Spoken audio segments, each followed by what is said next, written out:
host of the Gridiron.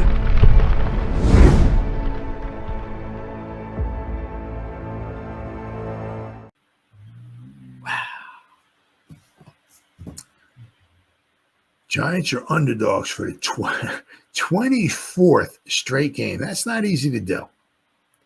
We're not close to the record though. Thank goodness. Now I'd be rather shocked if we're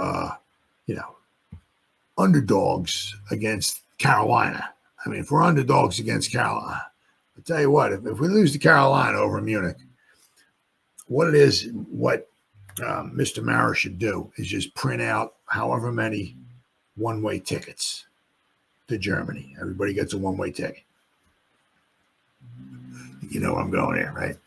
If we lose to Carolina,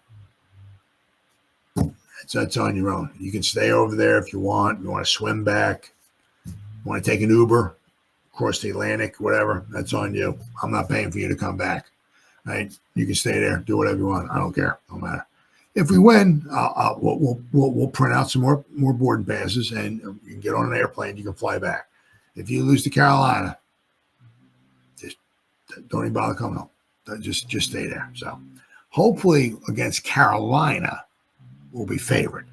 But as of right now, 24 straight games. Basically, it was like all last season and all this season. Every freaking game, we've been an underdog. I mean, think about it. We were 9-7-1 2 years ago, and we were still an underdog in every game last year. I mean, that's not easy to do. Giants open up Week 9 as home underdogs against the Commanders. Now, that's fair. I memean, the Commanders have done very well so far this season. I mean, they have had a little bit of luck on their side, which once again doesn't hurt. Because most of the time when you're playing an opponent, most of the time, not all the time, but most of the time when you're playing an opponent, the opponent actually has a field goal kicker that can kick field goals. Now, had the Giants had a field goal kicker that could kick field goals against the Commanders, quite possibly the Giants beat the Commanders. A lot of times on Hail Marys, for the most part, they get knocked down, intercepted, ball falls to the ground, whatever. It's not usually, the reason why people just freak out and go crazy and all that is because it doesn't usually wind up happening all that well, it did last week. A Hail Mary, completed Hail Mary. Daniels threw it like 65, 70 yards, whatever it was. Got obviously the tip drill, right? We'll get everybody, throw it right here, and we'll get one guy falls back and it gets tipped up in the air and he's just, whoop, hey, touchdown, right? Usually it doesn't happen. So, so the Commanders have had a little bit of luck on their side, but it is what it is. But, once again, when we played the Commanders, we couldn't stop them. Thankfully, we forced, what do they have, 38 field goals they kicked against us, but we prevented them from getting in the end zone, but we couldn't stop their offense. Their offense just kept walking up and down the field. But the Giants have been busy, strangely chasing history with their unrelenting streak of consecutive games as the preliminary underdog on the betting market. That trend continues as the Vegas minds aren't ready to relinquish it in Week 9. While the Giants are still a ways off from touching the 43 game, thank goodness, mark owned by the St. Louis Rams from 2007 to 2010. Yeah, they were a bad team then. Oh, my goodness. They are returning to MetLife Stadium, inching one game closer to the historic number. Per FanDuel's opening odds, New York will welcome the Commanders, and they're 3.5-point underdogs. The opening line hands the Giants their 24th consecutive game as the underdog and maintains a lengthy timeline at home where they've gone 16, 30, and 1 in that role since the 2016 season. Wow. It's fair to argue the line is shaped more by how the team has recently performed in the confines of MetLife Stadium. than how well they or visiting Commanders have played in the overall stretch. In 4 home contests this season, the Giants have been abysmal on the offensive side of the field. They have only scored 1 touchdown, which came on the ground from Tyrone Tracy against the Bengals. And they're averaging 242 yards of total production. That is being outpaced by nearly 70 yards by their opponents. Giants have looked averse to putting points on the board in front of their fans, as they have posted just 19 points in those contests. Right? 19 points. Let's see. Oh, yeah. Well,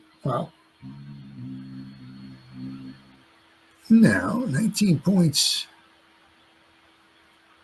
They're talking about, I'm not sure they're talking about 19 points.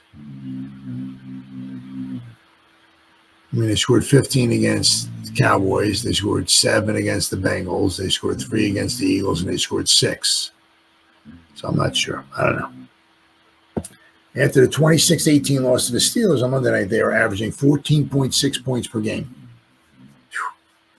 A slight increase from Week 8 number, while allowing opponents to score 21.9 and outmatch them at 62 combined points as the road squad. Now the thing is also, it's like you look at it, it's like, well, the defense is giving.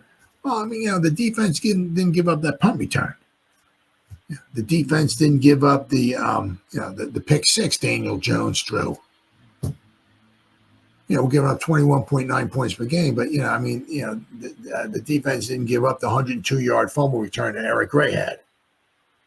So there's quite a few points there that the defense is not allowing. That obviously apparently goes against the defensive, right? Let's see. Meanwhile, the Commanders' amazing season continues last Sunday with their miraculous win over the Bears. The Commanders have a 2-3 record on the road this season, but they still boast a violent offense that has scored 23 or more points in each of their last 3 road trips. In 2 of those games against the Bengals and Cardinals, they won by differences of 5 and 28 points, making covering the current spread seem like a walk in the park. Yipper.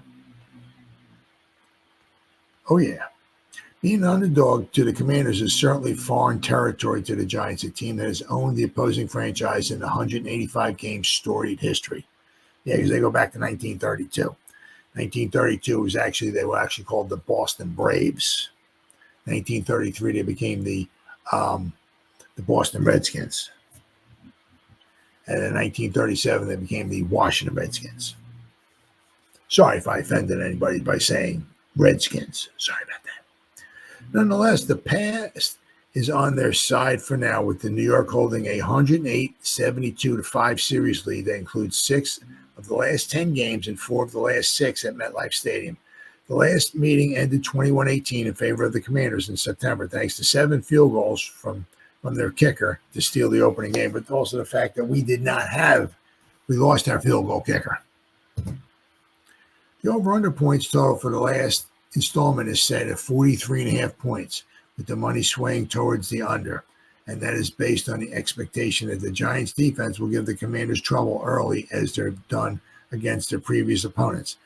The over has covered 6 of the latter's 8 games this season, but only seen payday in 2 of the host games in that span.